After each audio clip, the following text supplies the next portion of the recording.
இப்ப மேடம் என் தம்பி மேடம் சரி நேற்று காலையில ஒரு 5 வயசு இருக்கும், ஒரு 7-8 வயசு இருக்கும் அந்த பையனுக்கு. சரி வோடாஃபோன் சிம்ம முழுங்கிட்டாப்புல மேடம். என்ன பேச்சே காணோம் மேடம். அதான் மேடம் வோடாஃபோன் சிம்ம முழுங்கிட்டாப்புல. பேசினா காசு பிடிப்பீங்களா நீங்க?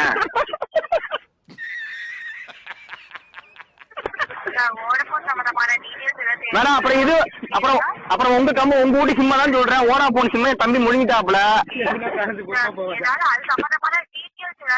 சரி மேடம் ஒரு நிமிஷம் மேடம். சரி மேடம் அது சம்பந்தம் டீட்டெயில் கேட்கறேன், கரெக்டா சொல்றீங்களா? இப்ப அந்த சிம்மு எந்த இடத்துல இருக்குன்னு சொல்ல முடியுங்களா? கரெக்டா சொல்லுங்க, டவர் வச்சு கண்டுபிடிங்க. ஃபர்ஸ்ட் நோண்டுங்க எல்லாத்தையும். ஏன்னா அப்புறம் பெரிய சிக்கலா இருக்கு மேடம். அப்புறம் வோடாஃபோன் சம்பந்தம் கேர் சம்பந்தம் அனைத்து இதுலயும் நீங்க மாட்டிப்பீங்க. டக்குனு எடுத்து சொல்லுங்க அந்த சிம்மு